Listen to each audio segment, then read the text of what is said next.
تو ہم اس بیس پہ کہتے ہیں حضرت علی اور معاویہ آپس میں کیا ہیں, اس بیس پہ بھائی ہیں وہ آپس میں. لیکن بعض لوگوں کو اس سے بہت تکلیف ہوتی ہے. تو جو تکلیف ہو رہی ہے تو قرآن کی آیت ہے اس بارے میں کہ دو جماعتیں لڑ رہی ہوں مومنین کی, تو ان میں سلو کراؤ کیونکہ یہ آپس میں کیا ہیں, بھائی ہیں. محمد صلی اللہ علیہ وسلم کو جو ساتھی ملے, قرآن کہتا ہے کہ آخری نبی ہیں, تو ساتھی ان کو کیسے دوں گا, خاندانی. اور ان ساتھیوں میں حضرت علی بھی تھے جو یقیناً صحابہ میں بہت افضل ہے, حضرت معاویہ سے بہت زیادہ افضل مقام ہے حضرت علی کا, اہل سنت والجماعت کا عقیدہ ہے. لیکن ان میں انہی ساتھیوں میں حضرت معاویہ بھی تھے, حضرت ابو سفیان بھی تھے, مغیرہ ابن شعبہ بھی تھے رضی اللہ عنہم اجمعین. تو ان کی اگر ان سے کوتاہیاں ہوئی ہیں تو یہ اجتہادی خطائیں ہیں, جس میں بہت بڑا طبقہ. صرف اگر آپ معاذ اللہ حضرت معاویہ کو برے کہتے ہو تو صرف حضرت معاویہ نہیں آتے, بڑے بڑے جو صحابہ حضرت معاویہ کے ساتھ تھے سب لپیٹ میں آتے. اسلم یہی ہے کہ اپنی زبانوں کو ان بزرگوں کے خلاف اور ان صحابہ کے خلاف ان کی برائی میں استعمال ہونے سے بچایا جائے, اس سے عبادت کا نور ختم ہو جائے گا. اور یہی اہل سنت والجماعت کا ہمیشہ سے عقیدہ چلا آ رہا ہے, ہمیشہ سے. عقائد کی کتابوں میں لکھا ہوا ہے کہ مشاجرات صحابہ, جو صحابہ کا آپس میں اختلاف ہوا, اللہ کے حوالے کر دو. ہم چھوٹے لوگ ہیں, بڑے لوگوں کے ان معاملات میں دخل اندازی کو ہم پسند نہیں کرتے. اور وہ جب ایک چیز ختم ہو گئی, ٹھیک ہے اس کے اثرات رہے, وہ اثرات منفی اثرات رہے, اس کا امت کو نقصان ہوا, اسی اثرات کی بیس پہ تو ہم کہتے ہیں کہ غلطی بہرحال کس کی تھی, حضرت معاویہ کی تھی. میں اجتہادی خطا پر تھے, جان کر ان سے یہ غلطی نہیں ہوئی ہے. سورہ فتح میں تو اللہ تعالی نے صحابہ کرام کی تعریف کی ہے. محمد الرسول اللہ, محمد اللہ کے رسول ہیں صلی اللہ علیہ وسلم. والذین معه اشداء علی الکفار, اور جو محمد کے ساتھ ہیں وہ کافروں پہ بڑے سخت ہیں. یہاں مراد کافروں سے وہ کافر جن سے میدان جنگ میں لڑا جاتا ہے.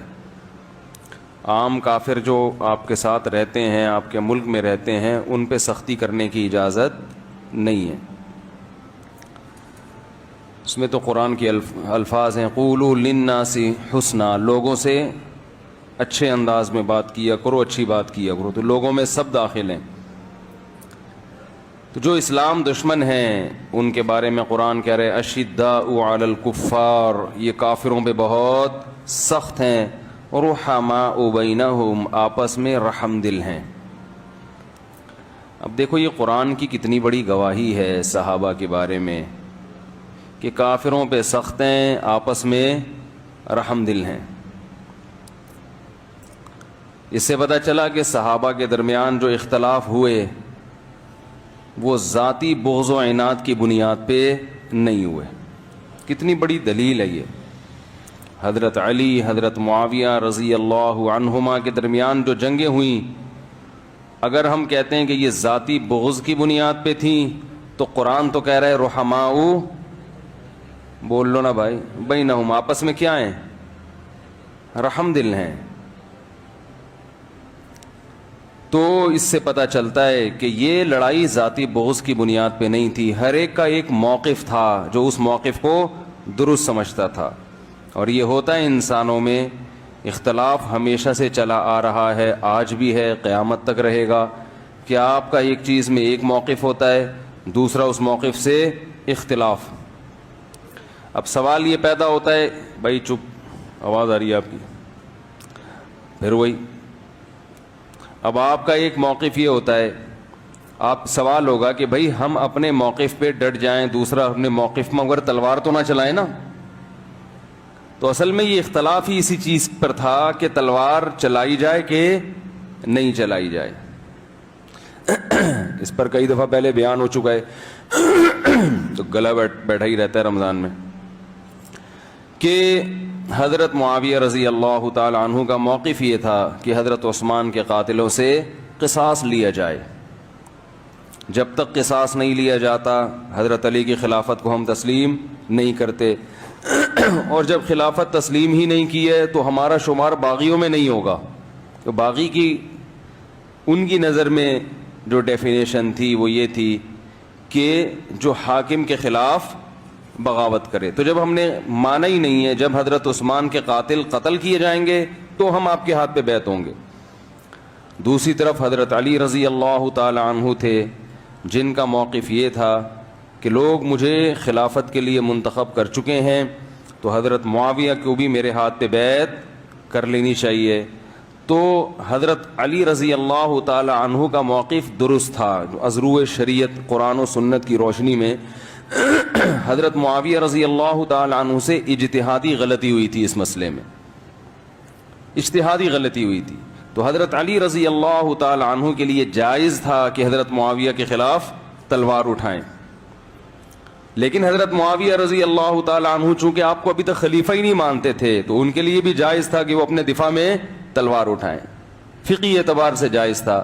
جائز کا مطلب کہ انشاءاللہ اللہ کی رحمت سے امید ہے کہ یہ اجتہادی غلطی تھی, اس پر ان کو گناہ نہیں ملا ہوگا, کیونکہ نبی صلی اللہ علیہ وسلم نے فرمایا جب کوئی اجتہاد کرتا ہے فَإِنْ أَصَابَ فَلَهُ أَجْرَانِ, اگر وہ درست نتیجے پہ پہنچے تو 2 اجر ملتے ہیں. وَإِنْ أَخْطَأَ فَلَهُ أَجْرٌ وَاحِدٌ, اگر اس سے غلطی ہو جائے تو بھی 1 اجر ملتا ہے. اب یہ اجتہادی غلطی جس نوعیت کی بھی ہوگی, لیکن نبی صلی اللہ علیہ وسلم کی خوشخبری دونوں کے لیے, چاہے یہ چھوٹی غلطی ہو بڑی غلطی ہو. تو اور تیسرا موقف کچھ صحابہ کا یہ تھا جو نہ حضرت علی کے ساتھ تھے اور نہ حضرت معاویہ کے ساتھ. حضرت علی رضی اللہ تعالی عنہ ان کے پاس گئے کہ بھئی آپ ہمارے ساتھ چلیں, تو وہ اپنی تلوار لے کر آئے لکڑی کی. ایک صحابی کہا کہ مجھے نبی نے کہا تھا کہ فتنوں کا دور آنے والا ہے تو اس میں اپنی تلوار لکڑی کی بنا لینا, یعنی کسی کے خلاف تلوار نہ اٹھانا, دونوں طرف مسلمان ہوں گے. تو میں تو اگر آپ کہتے ہیں تو اسی تلوار سے چلتا ہوں. تو اب دیکھو یہ بھی صحابی رسول تھے, ان کا موقف یہ تھا کہ کسی کے خلاف تلوار نہیں اٹھائی جائے گی. تو اب تینوں میں سے صحیح تو ایک ہی ہے نا. اگر حضرت معاویہ کو معاذ اللہ مجرم قرار دیا جائے تو پھر ان صحابہ کو مجرم قرار دینا چاہیے جو دونوں میں سے کسی کی طرف نہیں تھے.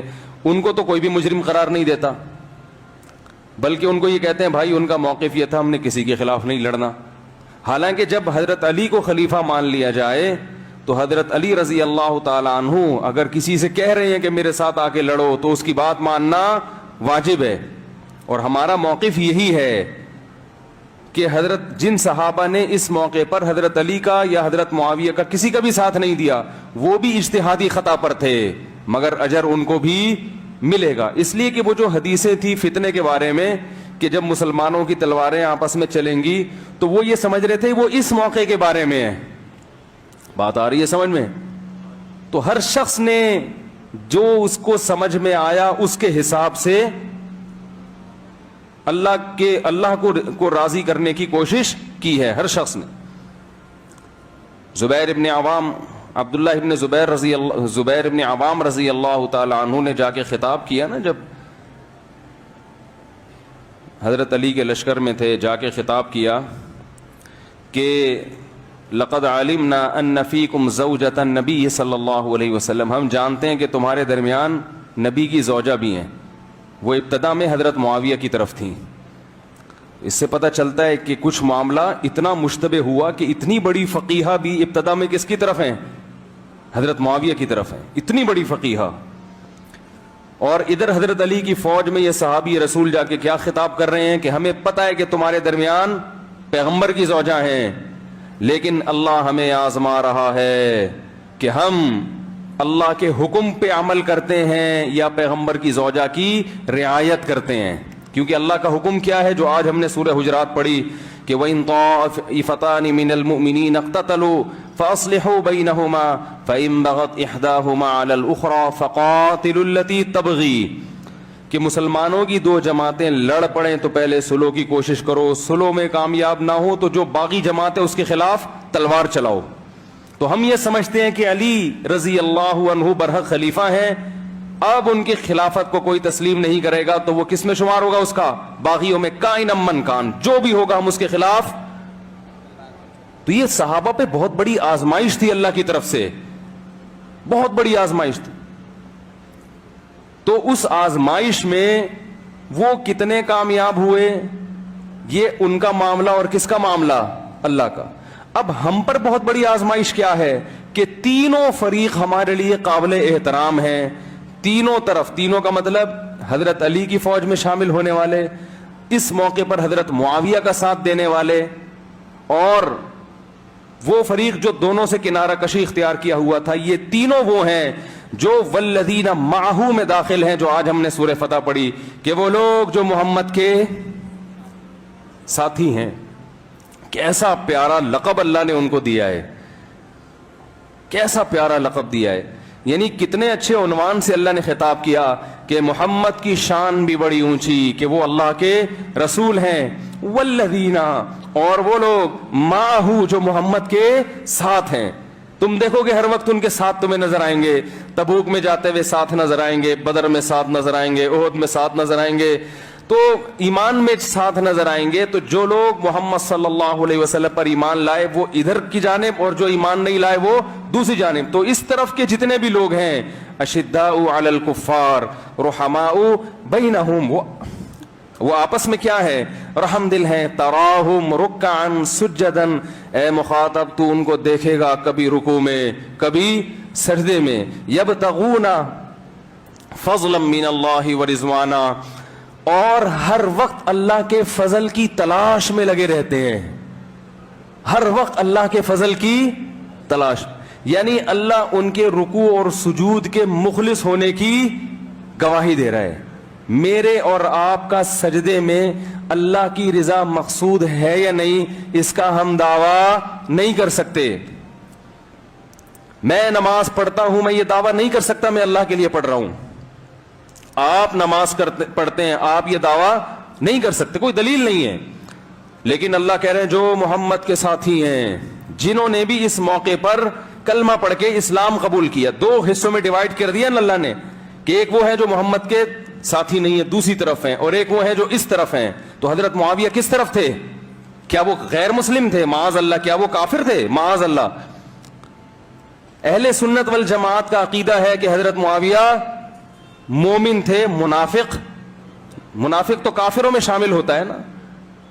حضرت ابو بکر نے آپ کو کمانڈر بنایا، حضرت عثمان نے آپ کو کمانڈر بنایا، حضرت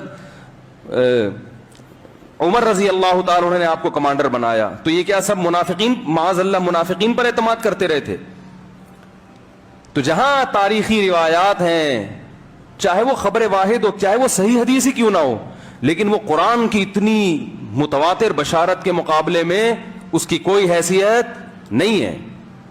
یا تو آپ میں بصیرت نہیں ہے احادیث کا مطلب سمجھنے کی، یا وہ روایت صحیح نہیں ہے، دونوں میں سے ایک بات ہے۔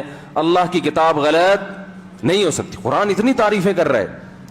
تو جیسے یہ صحابہ پر آزمائش تھی کہ اس موقع پر کون اعتدال سے، اور صحابہ نے اعتدال کا دامن نہیں چھوڑا، جنگ ہو رہی ہے اور ایک دوسرے کے شہداء کی نمازیں پڑھائی جا رہی ہیں، ان کا مال غنیمت کے طور پہ استعمال نہیں کیا جا رہا، اور پھر اس جنگ کو حضرت حسن نے ختم بھی کر دیا۔ حضرت معاویہ رضی اللہ تعالی عنہ کے ہاتھ پہ بیعت ہو کر اس اختلاف کو ختم کر دیا۔ اس کے بعد کیا ہوا ہمیں اس سے بحث نہیں ہے، اس میں آپ کہہ سکتے ہیں فلاں غلط تھا، فلاں صحیح تھا، آپ جو مرضی کریں، ہم کس کے ذمہ دار ہیں؟ صحابی رسول کے، کیونکہ قرآن کہہ رہا ہے والذین معہ، جو محمد کے ساتھی ہیں، اشداء علی الکفار رحماء بینہم تراہم رکعا۔ عجیب انداز ہے قرآن کا تعریف کا۔ اللہ یہ نہیں کہہ رہے کہ وہ رکوع بھی کرتے ہیں، وہ سجدہ بھی کرتے ہیں، بھائی وہ تو سبھی کرتے ہیں۔ اللہ کہتا ہے تراہم، تو جب ان کو دیکھے گا، رکعن، یا تو رکوع میں ہوں گے یا سجدے میں، یعنی عبادت کی کثرت، عبادت کی کثرت۔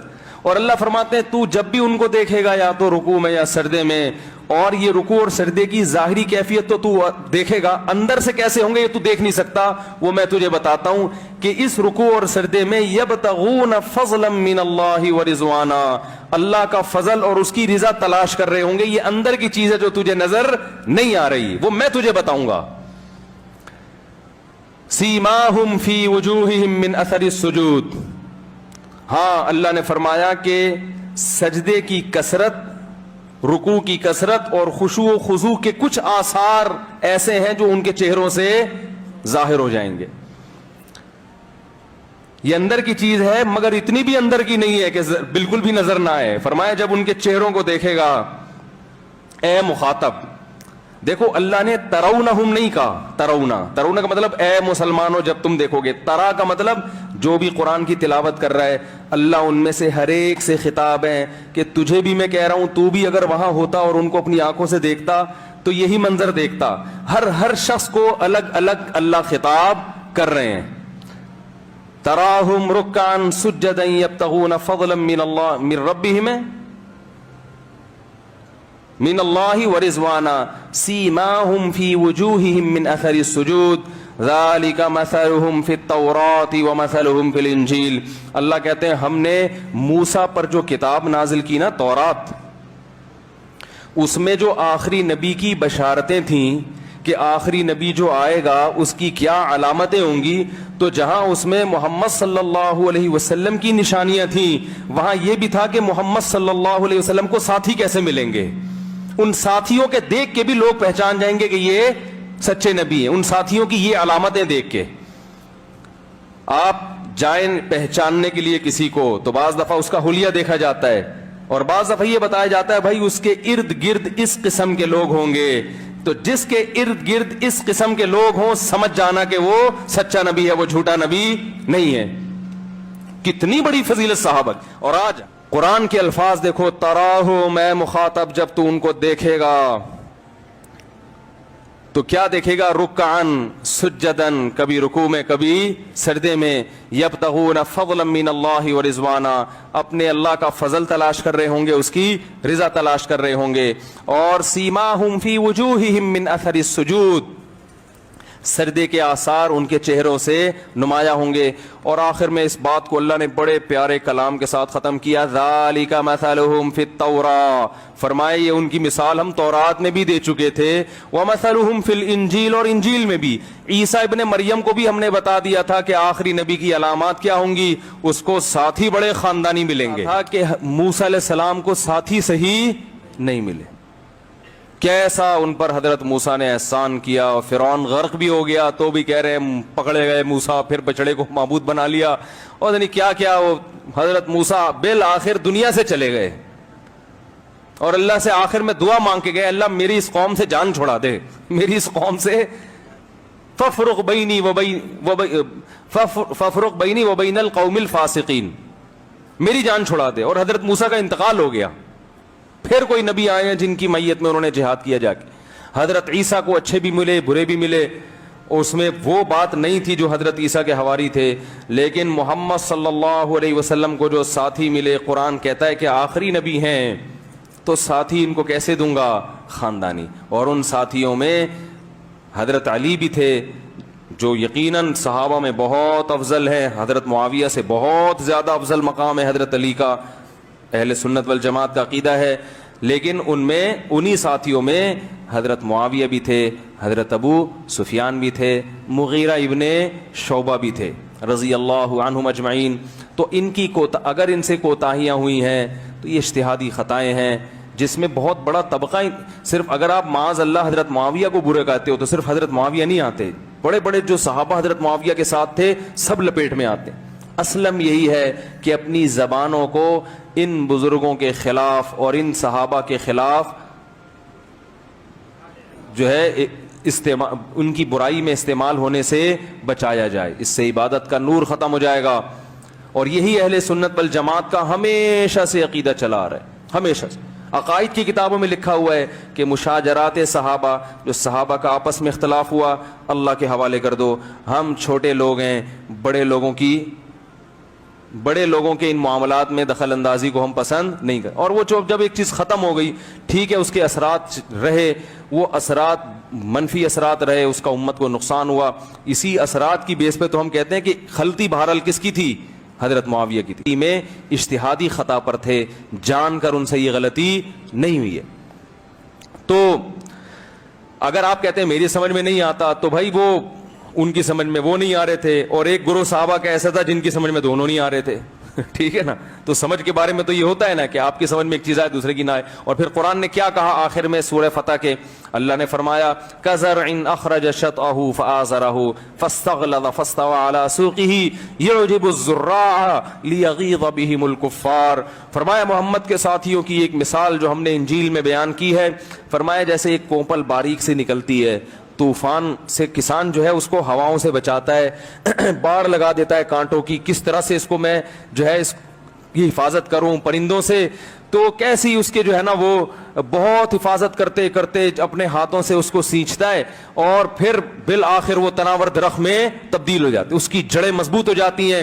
اس کے بعد وہ دوسرے کچھ کسان اس کو دیکھ کر حسد کرنے لگتے ہیں. جب وہ ننھے پودے تھے ان کو دیکھ کر کسی کو جیلسی نہیں ہوتی تھی, لوگ کہتے تھے ان کو تو ایک ٹھوکر مارو اڑ جائیں گے, لیکن اللہ فرماتے ہیں جب وہ تناور درخت میں تبدیل ہو جاتے ہیں اور ان کی جڑیں مضبوط ہوتی ہیں, یعجب الزراع لیغیظ بہم الکفار, تو دوسرے کسان اس کو دیکھ کر حسد کرنے لگتے ہیں کہ یہ تو بڑے طاقتور ہو گئے. تو اللہ تعالیٰ کہتے ہیں کہ محمد صلی اللہ علیہ وسلم کے ساتھی بھی پہلے بلال حبشی کی شکل میں, ابو بکر کی شکل میں, 2 4 6 8 جو معمولی کونپلے ہیں, بلال حبشی کے سینے پہ پتھر رکھے جا رہے ہیں, وہ آہ نہیں کر سکتے, وہ احتجاج نہیں کر سکتے. کوئی اس قوم پہ حسد کرنے والا نہیں تھا, ترس کھانے والے تھے کہ خباب ابن ارت کو لٹایا جا رہے انگاروں پہ, تو کیا بیچارہ اپنا دفاع کریں گے, ترس کھانے والے بہت تھے. حسد تو اس پہ کیا جاتا ہے نا جس کے پاس کچھ ہو, لیکن اللہ فرماتے ہیں پھر ایسا تناور درخت ہم نے بنا دیا. خلفائے راشدین کی خلافت دیکھو, پھر حضرت معاویہ کے دور میں آپ دیکھیں کہ جو بحری بیڑا بنائے اور بہت بڑی دنیا پر مسلمانوں کی حکومت قائم ہوئی ہے, تو اللہ فرماتے ہیں صحابہ کے ذریعے میں نے اس دین کو کیا بنا دیا, تناور درخت بنا دیا. اب دنیا دیکھ کے حسد کرنے لگی, جلنے لگے, انہی صحابہ سے جلنے لگے, انہی صحابہ سے جلنے لگے. تو یہ جو جلن ہے یہ صحابہ کی قوت اور طاقت کی وجہ سے, جو غیر مسلم اس سے جل رہے ہیں. تو یہ مثال بھی اللہ نے کس کی دی قرآن میں, صحابہ کی, اور انجیل میں اللہ نے یہ مثال دی کہ ایسے ساتھی ہوں گے جو کمزوری سے ایک دم طاقت پکڑیں گے, جیسے ایک معمولی سا پودا تناور درخت میں تبدیل ہو جاتا ہے. تو ہم کہتے ہیں حضرت معاویہ سے یقیناً غلطی ہوئی ہے حضرت عثمان کے قاتلوں کے قصاص کا مطالبہ کرنے میں, مگر اس غلطی کی بیس غلط نہیں ہے, وہ حضرت عثمان سے محبت ہے اس غلطی کی بیس. اب آپ کہہ سکتے ہیں کہ حضرت علی کو محبت نہیں تھی, بھائی حضرت علی کو بھی محبت تھی, لیکن وہ سمجھتے تھے کہ میں قاتلوں سے قصاص اگر میں نے لیا تو مدینہ کا امن خراب ہو جائے گا. حضرت علی کو زیادہ محبت تھی یقیناً, تو اچھی تعویل کر لو گے تو تمیز والے آدمی کہلاؤ گے, ٹھیک ہے نا. اور اگر ہر چیز میں نیگیٹو لے کے جاؤ گے تو ساری دنیا کیا کہے گی آپ کو میرے بھائی. اور یاد رکھو جس نے صحابہ یا اکابر یا بزرگان دین یا فقہا محدثین کو برا بلا کہا ہے نا, وہ زندگی بھر پھر کبھی پنپ نہیں پایا ہے, اور دنیا میں اس کی توبہ قبول نہیں ہوتی, آخرت میں تو ہو جائے گی. دنیا کا مطلب یہ کہ پھر دنیا میں وہ 100 دفعہ بھی لوگوں سے کہنا کہ میں نے رجوع کر لیا ہے اور میں نیک بن گیا ہوں, تو وہ پھر بھی نہیں پنپ. ایک جماعت ہے, ان لوگوں نے صحابہ کرام کی بڑی گستاخیاں کی ہیں ماضی میں, پھر انہوں نے توبہ طائب کی, مگر وہ پھر بھی پنپ نہیں پائے. تو ہم نے اپنے استاد سے پوچھا کہ یہ لوگ تو بہت اچھے ہو گئے, انہوں نے فرمایا کہ کچھ ایسا معلوم ہوتا ہے کہ جو صحابہ کی ایک دفعہ گستاخی کر لے وہ بعد میں اچھا بھی ہو جائے تو اللہ شاید آخرت میں تو بخش دے, مگر دنیا میں اللہ اس کو لوگوں میں عزت نہیں, وہ کامیاب نہیں ہونے دیتے. تو یہ اتنا بڑا جرم ہے میرے بھائی, اپنی زبانوں کو بچاؤ اس عمل سے. تو ایک اور حکم اللہ نے دیا قرآن میں, وہ کیا دیا کہ وَإِن طَائِفَتَانِ مِنَ الْمُؤْمِنِينَ اقْتَتَلُوا, مسلمانوں کی 2 جماعتوں میں لڑائی ہو جائے تو کیا کرو, سلو کرواؤ. لیکن اگر سلو کامیاب نہیں ہو رہی تو پھر جو حکومت کے خلاف بغاوت کے لیے کھڑا ہوا ہے, باقی اسے کہتے ہیں جو حکومت کے اگینسٹ ہو, تو جو حکومت کے خلاف ہے قاتل التی تبغی, تم اس کے خلاف کیا کرو, لڑائی کرو. یہ بھی اللہ نے حکم دیا, اور فرمایا انما المؤمنون اخوہ. اس کے بغاوت کے تفصیلی احکام پھر بہت لمبے ہیں. فرمایا مومنین آپس میں کیا ہیں, بھائی ہیں, ان کے درمیان سلو کرا دیا کرو. تو پتہ یہ بھی چلا کہ 2 بھائی بھی آپس میں لڑ سکتے ہیں, کتنی بڑی نس ہے. تو بعض لوگ کہتے ہیں نا علی معاویہ بھائی بھائی, اس پہ بعض لوگوں کو چڑ ہوتی ہے کہ یہ کیوں, یہ تو حضرت معاویہ کی تو تلوار چلی ہے. تو قرآن خود کہہ رہا ہے کہ 2 جماعتیں لڑ رہی ہیں تو اللہ کہہ رہا ہے یہ سب بھائی بھائی ہیں. بہت مشکل ہے سمجھانا میرے بھائی. ان 2 لڑنے والی جماعتوں کو تو قرآن کہہ رہے ہیں نا کہ بھائی ہیں, لہذا سلو کراؤ ان میں. تو اس سے پتا چلا کہ تلواریں آپس میں چل کے بھی بھائیوں کا رشتہ قائم رہتا ہے بشرطے کہ اس تلوار چلنے کی وجہ ذاتی بغض اور ذاتی عناد نہ ہو، بلکہ ذاتی بغض بھی ہوگا اگر تو اس کو بھی قرآن اخوت کی فہرست سے خارج نہیں کر رہا۔ کلمے کی رشتے میں کیا ہے؟ آپس میں بھائی ہیں، تو ہم اس بیس پہ کہتے ہیں حضرت علی اور معاویہ آپس میں کیا ہیں؟ اس بیس پہ بھائی ہیں وہ آپس میں۔ لیکن بعض لوگوں کو اس سے بہت تکلیف ہوتی ہے، تو جو تکلیف ہو رہی ہے تو قرآن کی آیت ہے اس بارے میں کہ دو جماعتیں لڑ رہی ہوں مومنین کی، تو ان میں سلو کراؤ کیونکہ یہ آپس میں کیا ہیں؟ بھائی ہیں۔